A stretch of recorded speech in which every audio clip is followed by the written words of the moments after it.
Hello, Uganda. Good evening and welcome to this edition of the Hotseat on 933 KFM. I welcome you, our listeners across this beautiful land, the Pearl of Africa. My name is Patrick Kamara. Tonight, we talk legal. I hope I survive on the legal altar of the one and only Eron Kiiza. We'll be looking into the human rights observance in Uganda, the political affairs, and of course, what is really going in the Uganda Law Society. Mr. Eron Kiiza, I want to welcome you. Thank you so much for having honored our invitation. Good evening, sir. Good evening. It's always a deep delight to be part of the KFM family and to share ideas with the listeners. You know, it was, I know I hosted you right after your debacle, especially when you were taken from court, you're representing somebody in court, and then before you know it, you are behind the bars and taken to Kitalian, wherever it was. And one who thought perhaps that Eron is going to come back when he's subdued. But to the contrary, you came back all guns blazing, so to speak. Well, that was the intention, to subdue me, but the intention of God was to ensure that I breathed more. And I listen to God, not to my detractors, not to the oppressor. I have a duty and a mission in life. I am for social justice, I'm for rule of law, and you don't fight for those in your bedroom, in your sitting room. You fight for those on the streets, in the courts, in the press. And irrespective of how I was treated, I have a duty to continue to make the life of the people of Uganda, including myself, better, and that means fighting for freedom. That means to ensure that my neighbors, be they political people or people who are not interested in politics, live in a peaceful world, are not in chains, are not detained like I was, or if they are detained or disappeared like some Mugumya, we try to look for them. It is simple, basic, common sense, simple logic that we do that annoys people who want to act with impunity, whose attitude is whimsical and arbitrary, and who are very oppressive. But it appears, Mr. Kiiza, that fighting for freedom, fighting for defending the human rights in Uganda is not a very easy job. It's a monumental challenge to do. Sometimes you feel like you're swimming against the current because you're pushing something that looks like almost immovable. Do you at one point reach a level, say, you know what, this what we're pushing is not going anywhere? It's our duty. It's our duty, and it is our generational duty. We, the great ancestors, the forefathers, passed this baton on to us, and we have to continue and pass the baton on to the next generation. We cannot slacken, we cannot do that, we cannot afford to be hesitant when it comes to pushing back against military dictatorship that has engulfed this nation. We cannot go on to the script of the guerrillas that are running this country. It is a big task, but it's surmountable.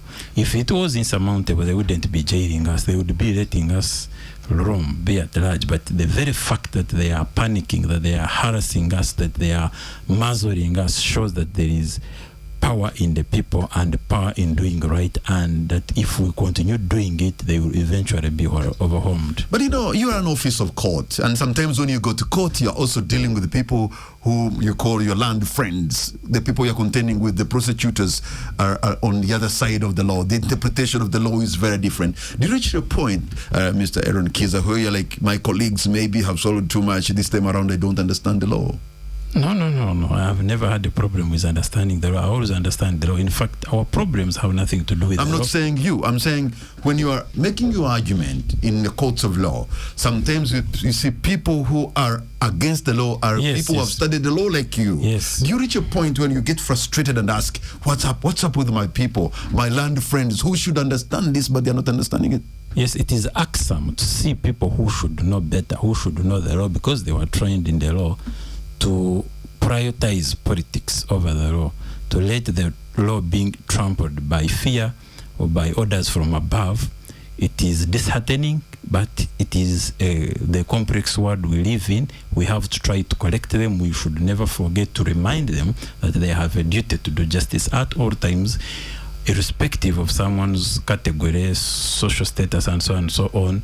If they don't, until they listen, then we will not stop reminding them the law is good in Uganda, generally speaking. The problem is the bad politics. The problem is the failure to follow the law. The problem is impunity. The problem is militarism. The problem is veering off the law and taking a detour from the law. It's the law. If it were upheld in Uganda, would be better off. It is the failure or refusal to uphold the law, the dereliction of rule of law, the abandonment of justice, and the repression of people's fundamental human rights that are the problems of Uganda that are causing even our economy to fail, that are dissuading some people from investing in this economy. If we really want Uganda to flourish, to progress, to turn the page from a backwater, least developed backwater, to the middle status that Museveni once dreamt of, then we must have rule of law. Contracts must be spared. Litigation must not be costly. It should be accessible to all people, and it should be quick. Judges must be fair and impartial, and the judiciary must be independent. Parliament must not be a rubber stamp, and the executive must serve the interests of the people rather than the whims of a military dictator. But when you are making a case of that nature, and you are standing at your legal altar, or call it a court, and you have your colleagues who have studied law like yourselves, trying to persuade the judge that this is the right thing, even if you say maybe what is being done is not legal, they have an argument where they also want to make a persuasion to say, look, it is Eron who has veered, it's Eron who doesn't get it. It's all some kind of a legal, the gymnastics that you lawyers do, because you will always be, two people will be arguing different arguments to win a case, and that's law, isn't it?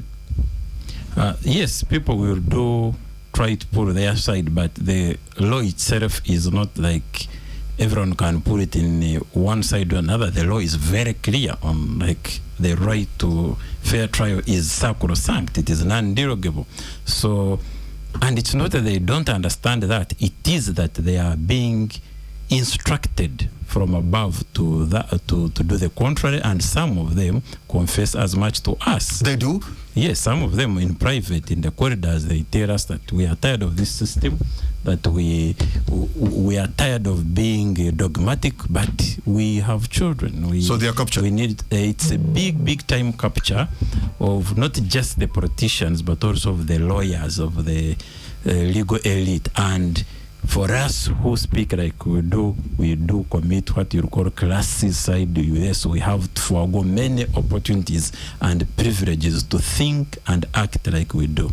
Do you sometimes realize that the reasons you have taken, and sometimes what you have chosen to do, is tantamount to being very suicidal? Yeah, it is close to suicide, especially in economic terms, especially in pushing away some would-be friends and relatives.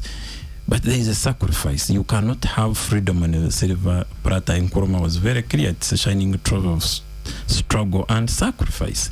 We've got to put in skin in the game. We have to sacrifice our time, our money, our resources, and sometimes our relationships to make sure that this country works. Because sometimes I've always wanted to have a one-on-one and understand, because if you were bundled into a pickup, and I don't know what kind of vehicle it was, but the way how you were arrested when you're trying to defend your client was not good.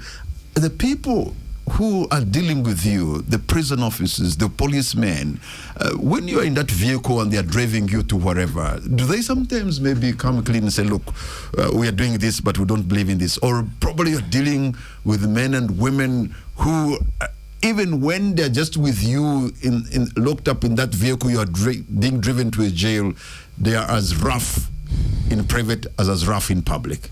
Well, they are those who are there, a few bad apples, but generally speaking, to your surprise, the rank and file of the forces are people who, if they had the choice, they would even help you. You see, they are doing their work with difficulty. They remind you, this is our job, please don't complicate my job. We support what you're doing, continue. Please give me your number, I will call you after here. Like, some of them really gravitate towards you and the cause, because they understand that a better Uganda is a better Uganda for all of us. And of course, a worse country is worse for all of us. We are in the same country. But it must be very tiresome, Mr. Kiiza, because sometimes this looks like you, more or less, a lone soldier. When I look at all the members of the Uganda Law Society where you belong, and we should be talking about that as well, and then you stand out to do what you do, and probably colleagues who should be thinking the way you are, or also be as active as you are, and they are not. Doesn't that make you feel, in some cases, just like you are a lone soldier? Not exactly, because I'm not alone. Yes, I may speak a little louder, my voice and profile may be a little higher, but I am not alone. We are with throngs of lawyers who believe in this cause, who support us, but some of our supporters are unable to come out. Some are working in government offices. They are not going to come out and be who we are. Some are in law firms whose leading patrons are working with the government, are government parastatals. It's a very small economy. It's a business that is largely patronized by government directly or indirectly. So the really big law firms, most of them have one or two clients who are either government or who are so government leaning that they don't want to be seen to be taking on a cantankerous attitude or a position that rubs government the wrong way. But at an individual level, they are saying, please continue. We are supporting you in the background. We are supporting you quietly. You remember Besigye, long before he was detained, one time said that the policemen harass him in the morning, but at night they are encouraging him to continue to fight. We are in this big dilemma whereby people don't know how to fight their dictators, their detractors, their oppressors, and while earning a daily living, because people earn from hand to mouth. It must be very frustrating to a freedom, a human rights defender like you, to be defending a society that has low levels of civic engagement, and citizen vibrancy is very low, and perhaps people understanding of the law and trying to even defend it is also very lukewarm.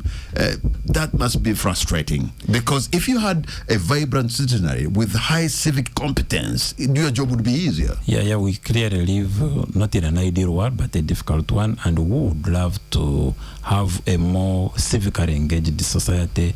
Would want more lawyers saying the things we say openly rather than just whispering them to us in private and in our inboxes. But we have to live in the world as it is and do our bit to ensure that we increase that segment of society, of lawyers, of political elite, of legal elites, of professionals who are ready to speak up, who are ready to contribute more. People are not doing enough, because if they were, they should fund these causes. I don't know why political parties in Uganda are struggling and trying to get foreign funding when Ugandans can't fund them.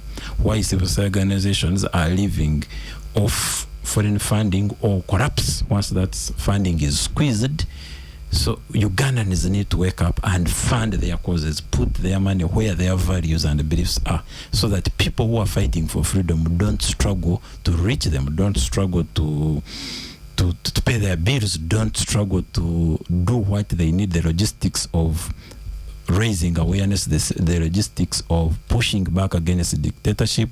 It has a high cost, and Ugandans need to fund it. Ugandans need to contribute their ideas. Ugandans need to contribute their time and their bodies to this cause. So what will it take for Ugandans, like you're saying, for us to have a vibrant citizenry, for us to have higher civic competence and engagement, people who can be able to ask the right questions, but also people who know their responsibilities and their rights?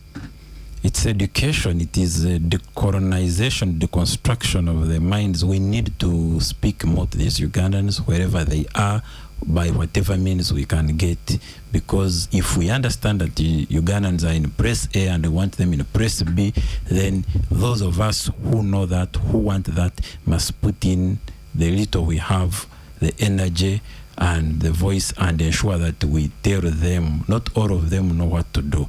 Some know what to do and are reluctant or detached or even outright negligent, but there are those who are really like lost sheep. There are those who really are innocently dumb, and we must figure out a way of getting what we know to them. We must deliver this message direct to them, not once, not twice, and drum it into their eardrums until they listen.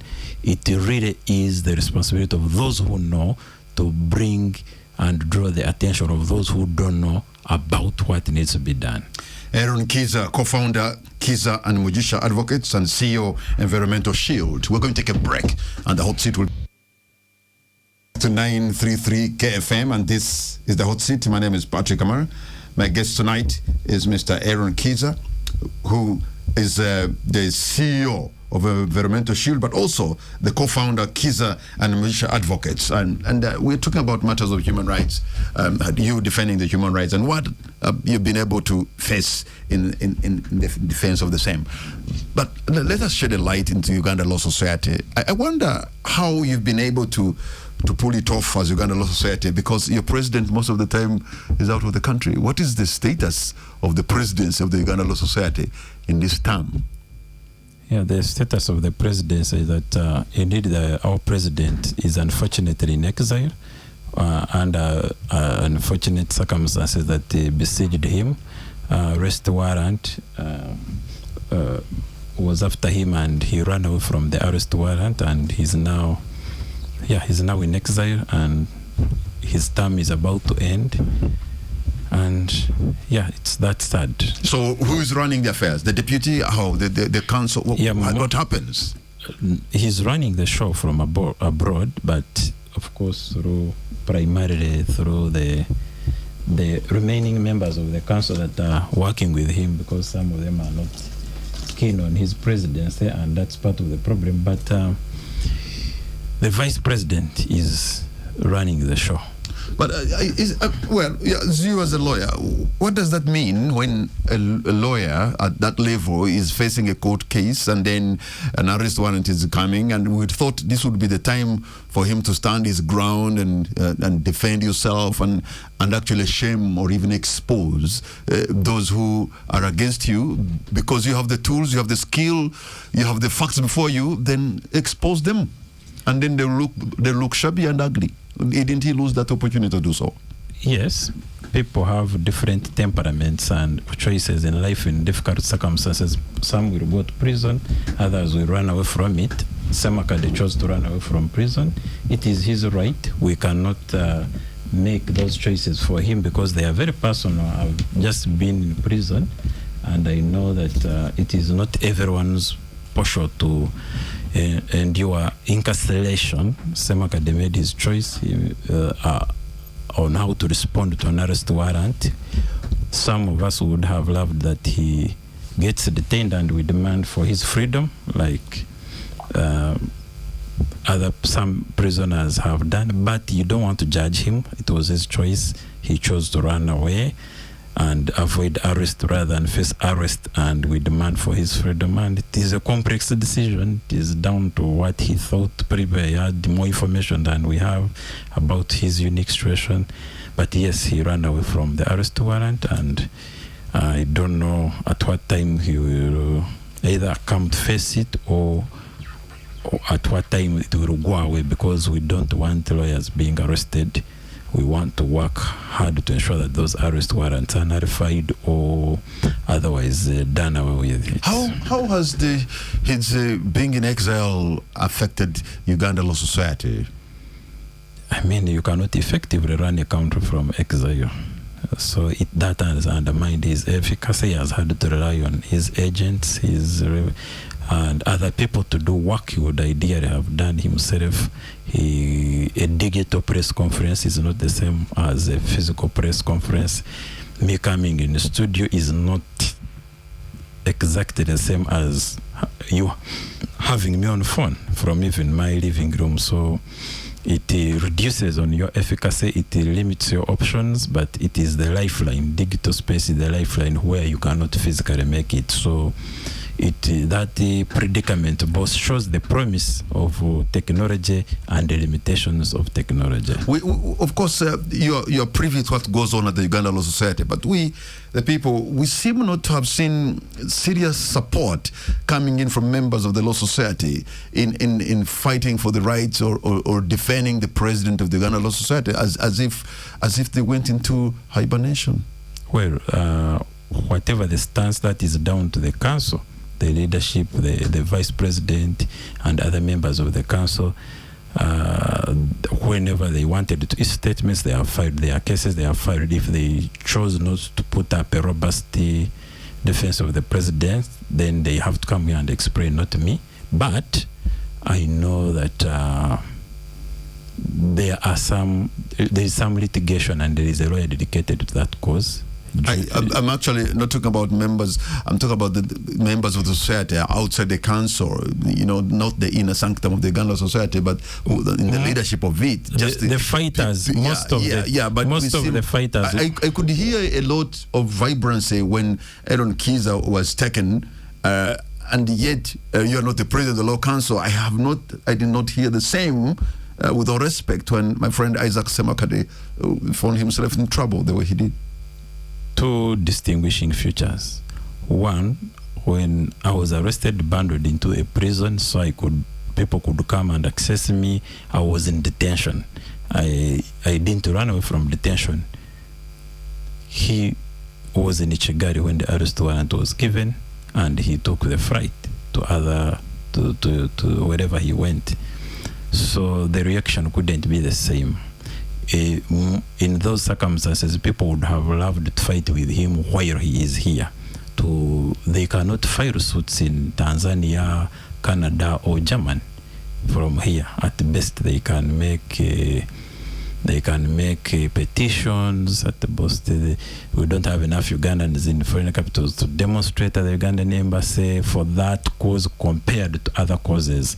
And you also have to remember the other things that were there. There are all sorts of political detainees and even KBs in detention. So how do you prioritize all of that? So if to hope for the same kind of response as to my case, he would have to go the same route I went. I was inside the prison, in a Ugandan government prison. He ran away from that experience, and we had to attract the different circumstances. But also it came soon after he had dithered in defending me. So some members who felt he had not done enough to lead the council to defend me were hesitant to replicate for him what they did for me.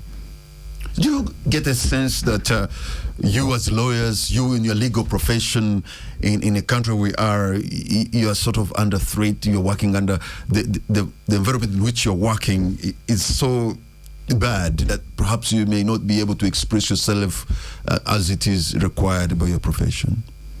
Yeah, the circumstances are not good. We are under judicial, economic, and political strangulation. That's why I'm saying unchain the bar. The bar, the Uganda Law Society, is besieged by a military dictatorship that is now taking monarchical tendencies with the Moho's project. I was detained because I criticized the Moho's project.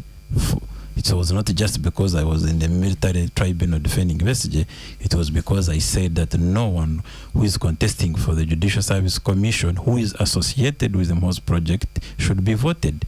And then phone calls, and then threats, and then eventually I was tortured and detained until I came. So lawyers like me work in a space where you must be dogmatic and be a tongue licker for the military dictatorship, or quietly cooperate with them in order to let you freely do your work. Otherwise, you're done before they come after you, like they did after me and other people.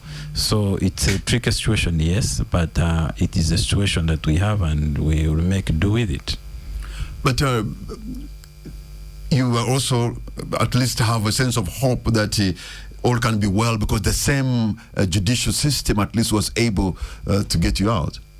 Well, what happened to the judge who released me on bail? Is he still in that division? The answer is no. They shipped him out immediately and stopped him from handling any other cases of political detainees. and they brought judges who could do the bail decision they wanted, namely deny bail decisions to political detainees. So my hope has to be taken in that context. It is very difficult to operate here.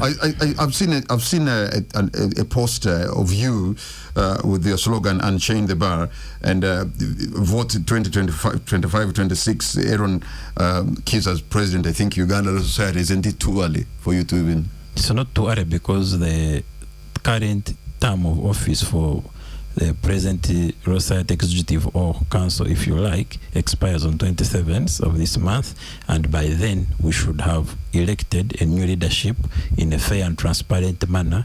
Of course, the current council has failed to facilitate the organizing of those elections, and that is a major bone of contention.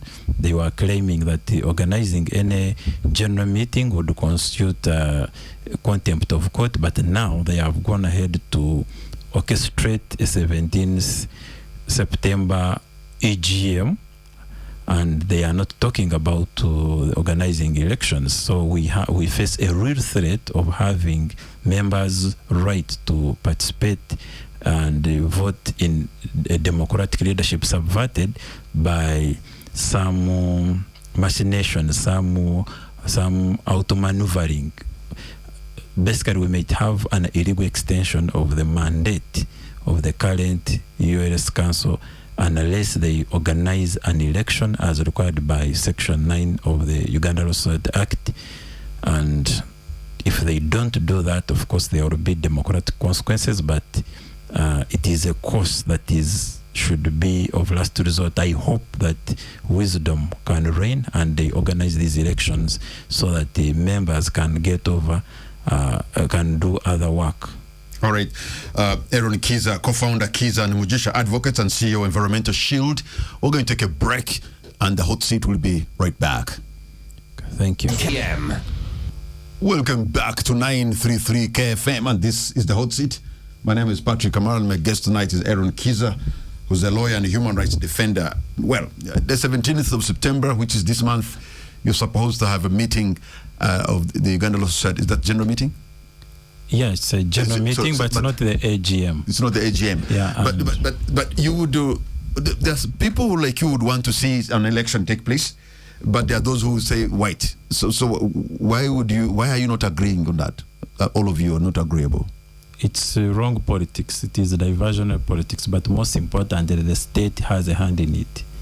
The deep state that Mbaba's Kenya cried about, the deep state that is making political detainees merit reflect, the deep state that doesn't want a strong ULS leadership as we face down an imminent election come January.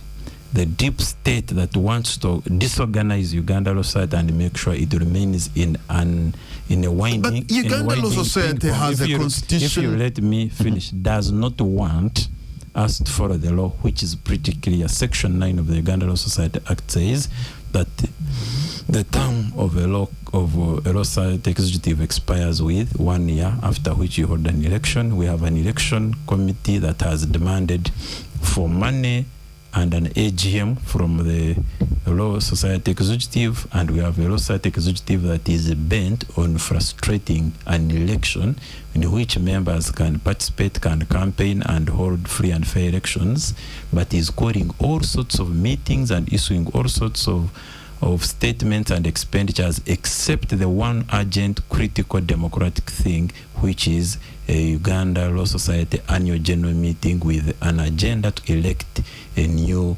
council. There is a reason they are not ready to have an election. They fear an election because some of them will not be returned, and some of them would want to be unopposed, and there are candidates who have said no, we want an election because we have a president in exile and his term has come to a conclusion. We are not going to be ruled remotely. Who is supposed to call for an AGM? Who is supposed to call for this meeting? And if he hasn't called, how do you seek redress? Yeah, the traditional redress, of course, is is for court, but the practical redress is for members themselves to take charge of affairs. But all that is avoidable. All that, why should court come in to tell us to hold an annual general meeting when the law clearly stipulates that, and when all previous administrations have held these annual general meetings? Why should it be different? Was it supposed to happen in September, or is it happening in January? It is supposed to happen in September. So and the current term expires this month on 27th. So there is a looming leadership Uganda Law Society crisis. If by 27th we don't have a new Law Society executive, of course I know from that the government is influencing the process to ensure that the mandate of the current Law Society executive is illegally extended, so that they have a lame duck president who is not in the country, with a vice president who is very quiet and docile. But that's the vice president you elected. Who's supposed to? No one is contesting his election. Yes, but so all the people are saying, and I agree with those people who are saying so, and I'm saying it also, is that their term is as good as at an end. All elections of Uganda Law Society happened before the expiry of the term. We have days to the expiry of that term on 27th.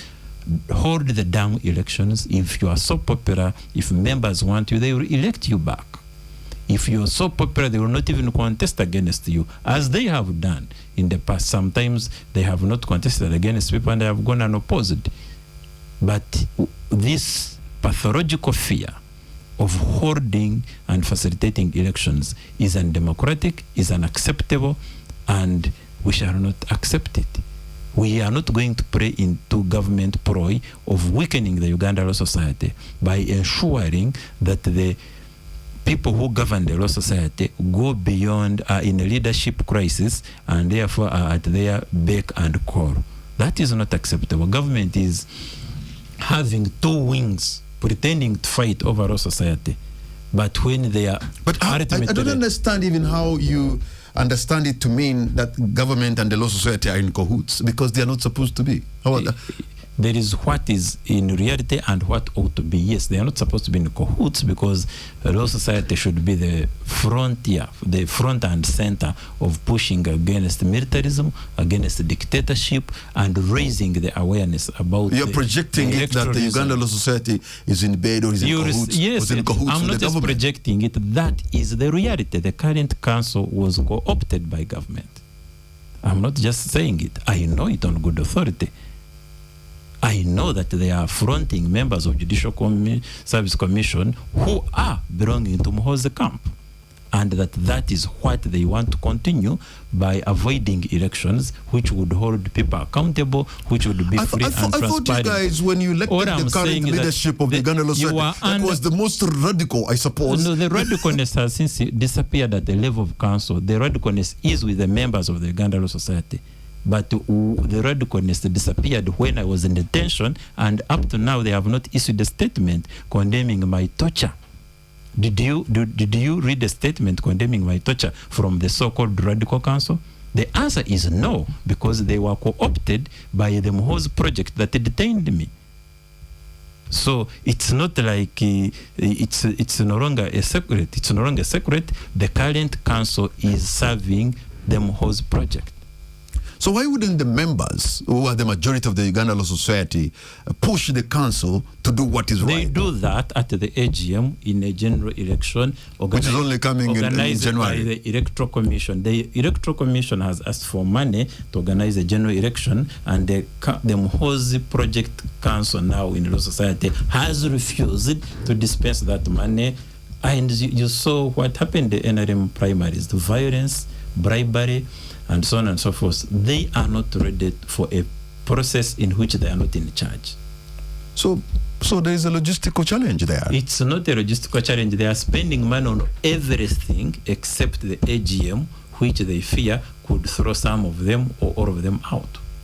I have since encountered posters of you seeking to be elected president of Uganda Law Society. Yeah, I'm ready and willing to be president of Uganda Law Society to continue the radical push against the dictatorship, to unchain the bar from the fund. You have actually been moving across the country. Isn't that premature? Yes.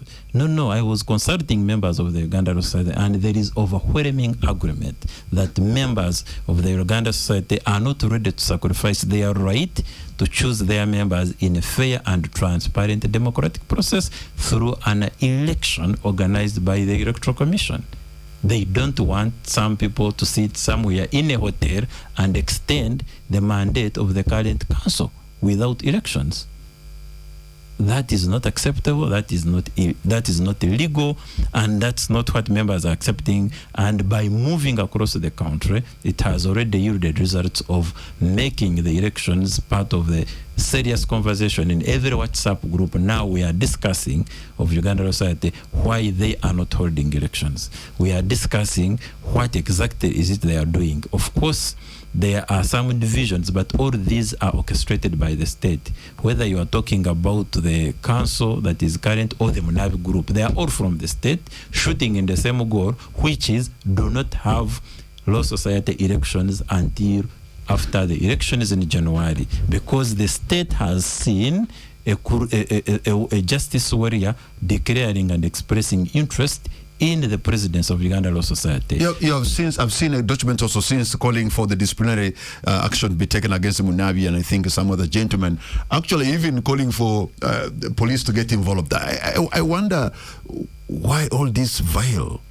I think if I would advise the Munabis and to the Amsingura is that to avoid giving unnecessary credence to some of the machinations of the council, is that they would even resign. After all, there are a few weeks to the election, so that excuse is out of the window.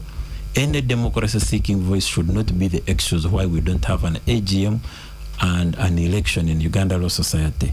The same money they are using toward an EGM could be deployed to an annual general meeting.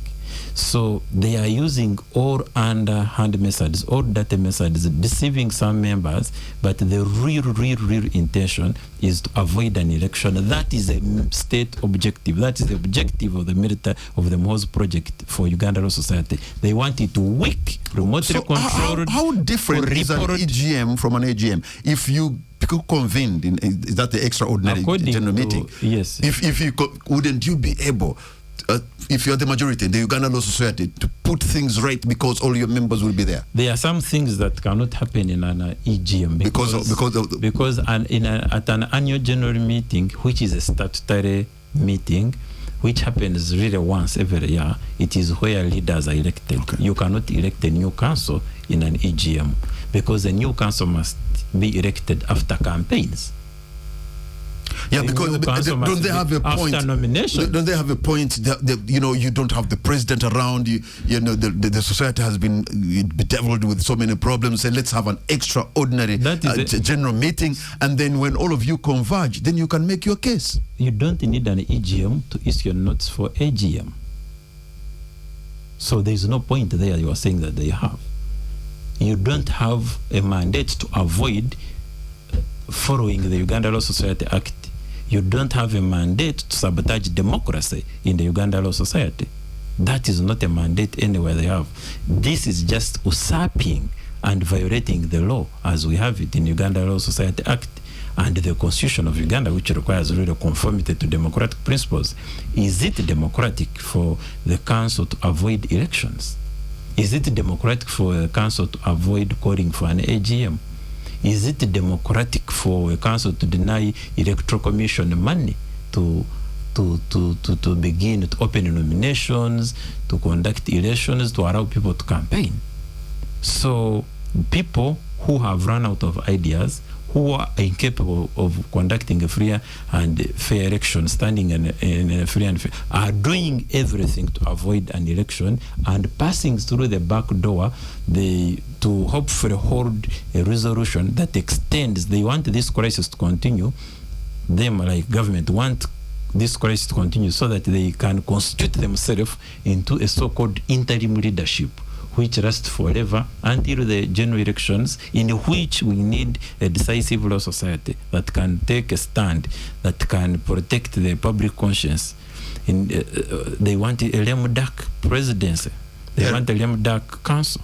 Eron Kiiza, human rights defender and lawyer, aspiring now to be the next president of the Uganda Law Society. We're going to take a break, and the hot seat will be right. Well, welcome back to 933 KFM, and this is the hot seat. My name is Patrick Amara. My guest tonight is Eron Kiiza, who's a human rights defender, a lawyer, and what I can see here is aspiring to be the next president of the Uganda Law Society. That will also be decided if there's an AGM that sits and then elects him. But as far as we see now, it looks like for the AGM to happen, it's going to be quite a challenge. But if the council fails to have an AGM, then they will continue leadership. What do you do? No, the leadership will do. It ends on 27th. There are no legal options for extending it. They can choreograph an extension and so on and so forth. But we are lawyers. We are not going to preempt everything we are going to do, but we will try to push back. Of course, they are doing all that with the confidence that they have government backing, the backing of the military dictatorship, but or at least factions within it, because I know the Mho's project is not, which is backing the current ULS Council, is not the only government faction, but it is the impunity that we have stood against when we were bringing in this council. We will not allow the council we brought in to fight impunity itself to exercise impunity. By the way, now you keep referring to the Mhozi project and all the kind of stuff. I stumbled on an article which was saying that the current president of the Uganda Society, my friend Isaac Semakade, wanted you to apologize for having used unpalatable words against the state. Is that true? Yeah, that's true. He came to prison. It was a Friday. There were 2 witnesses. He asked me to apologize to that military leadership. He claimed to be having escalated discussions with them, and I told him in his face that that was not going to happen.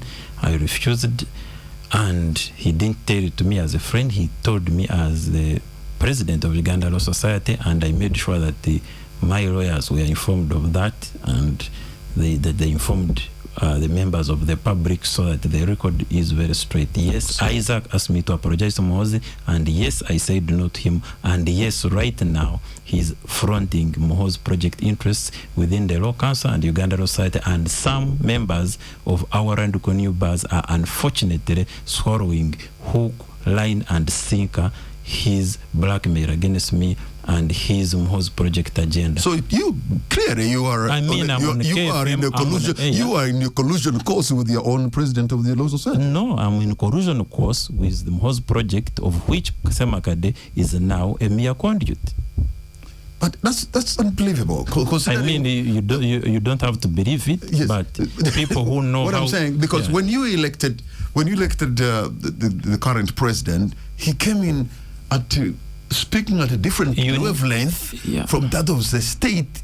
We thought you're electing. No, but you didn't analyze him correctly. Did you see him say any word against the Mho's project in any of his speeches? Have you heard even now him say any word against President Museveni? You see, it's not about the tone that makes someone radical. It's about the content of one's speeches. I want you to point me to any one of his many speeches in which he condemns the military dictatorship of Museveni, calling it out directly or calling out the Mho's project. If he was in cahoots with them, this man wouldn't be somewhere freezing in winter, I suppose. No. It is his personal cantankerous character that has blocked the negotiations he was having, or the Mho's project was having on his behalf with the judiciary. He has scattered them. You know, while he was telling me to apologize, he himself was refusing to apologize. Unfortunately, so he's very inconsistent. Unfortunately, Isaac is not here. I mean, you can put him on line. At the right moment, unfortunately, he's not here. Yeah. So we can push. The thing is, you can put him on line. He believes in a digitalization like me. We can have a digital conversation about his Mho's project. But, you know, I remember you are very prominent in campaigning for him to be Uganda. Then I didn't know that he was an apologist for the military dictatorship. Now I know better, and I know he's a conduit of the MK project that triggered my detention, that is triggering the political detention of Besigye and Rutare, that is triggering the proliferation of detentions of NUP supporters and PFF supporters and all sorts of things. I know that he is somewhere supporting that project. A man who is running away, running for his life from a government that he thinks is after him, is the same man you are saying is supporting the government is big. I have been very particular about the MOS project, of which he's an agent. Let me open the line, so perhaps maybe I can have probably some of the lawyers can chip in. Sometimes we do have them, or ordinary Ugandans who have been following you. You can reach us on our lines and talk to Eron Kiiza, who wants to unchain the bar. I already have a call online. Hello. Yes, Mr. Patrick. Yes, good evening, sir. What's your name? Good evening, and thanks for the show. You're welcome. You're talking to Ekode. Go right ahead, Ekode. And I want to thank Council Eron for his insights on this. And for bagging the table. Of course, they have tried to show what happens to the judiciary. So my question is, recently the judges ruled that LODC, they want to carry with it. So when he becomes a president of Uganda Law Society, what will be his issue, or what is the point on this? Sorry? Hello? I don't think Ekode concluded his question very well. I think I got his question. Got it? Okay, I have another call online. Hello? Good evening. Your line is not very clear, sir. Yes, thank you so much, and thank you for the gentleman who has challenged the devil. Uh-huh. I love his effort, and I love his being patient, and he knows what he's doing, and for sure, I'm one of... Oh, dear. I don't have the capacity to the nation. I thank you so much, and thank you, gentlemen, Eron Kiiza, for highlighting our future. Thank you so much. All right, thank you so much. Let me just take another call online. Hello. Hello. Kiiza Besigye from Kasangati. You are Kiiza Besigye in Kasangati? Yes. I'm happy. Is this for real? Not the one but not the friend of Kiiza. Hey, oh. What a coincidence. Kiiza, Okay. Kiiza, I support, I like the way you articulate issues, but I also want to see, I saw the scenarios that happened in court when you were with Martha Karua, Mayor Lukwago in court and on the issue of Kiiza Besigye. I would say that do you think it is imperative that we can hold our emotions and we remain firm on what the law says, and without maybe being a bit violent on what we observed? So Besigye, what did you exactly see in court that you want the emotions to be controlled? I saw in court he was stopped from pushing. I think it was in the military court, and he was trying to push himself way through.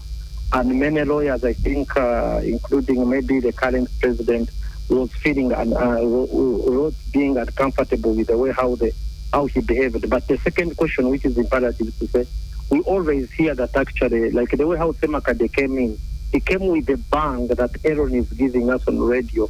And how sure are we that after you have also taken the seat, we would not also call you a mole, like the way you are calling the current council running? All right. Those are things that we've seen it happening on many occasions.